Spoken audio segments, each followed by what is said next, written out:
දවසක් යාළුවනේ ඇත්තටම අපි දැක්කා රටේ නායකයා නේද වර්තමාන ජනාධිපති අනුර කුමාර දිසානායක මැතිතුමා ඊයේ මඩ කලපුවට ගියා අර පුස්තකාලය විවෘත කරන්න.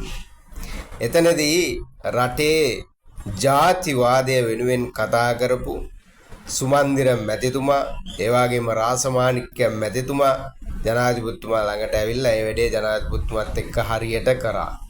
ඒ විතරක් නම් බැරියයි අර මඩ කලපුවේ හාමුදුරුවෝ නේද? එක දෙමළ හැඳි ගානවා කැති ගානවා කියපු මඩ කලපුවේ හාමුදුරුවෝ නේද? රාජපක්ෂ නිකාය කියලා තමයි කිව්වේ. ඊයේ නිකාය මාරු කරා. නිකාය මාරු කරලා ජනාධිපතිතුමා රටේ ජනාධිපති වෙලා ඉන්නකන් එතුමාට උදව් කරනවා කිව්වා.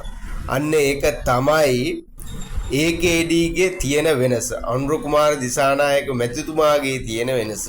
AKD කියන්නේ රටේ විතරක් නෙවෙයි ලෝකෙම බ්‍රෑන්ඩ් එකක් වෙලා හමාරයි දැන්. ඇත්තටම කිසිදු කෙනෙකුට බනින්නේ නැති කිසිදු කෙනෙකුට එතුමාට කොච්චර මඩ ගැහුවත් එතුමා කිසිදු කෙනෙක් විවේචනය කරන්නේ නැති දැහැමි ජීවිතයක් තමයි ගෙවන්නේ. ඇත්තටම බුද්ධ학ම නේද? සිත නිවීම තියෙන්නේ එතුමා ළඟ තමයි. බුදුහාමුදුරුවෝ දේශනා කරපු ධර්මය එතුමා ළඟ හැබෑවටම තියෙනවා. ඒ නිසා කිසි දෙයකට බයක් වෙන්න දෙයක් නැහැ අපිට. එතුමා මේ රට හදනවා. ඒකයි අපි කියන්නේ අනුර කුමාර දිසානායක AKD බ්‍රෑන්ඩ් එකක් කියලා කියන්නේ ඒකයි.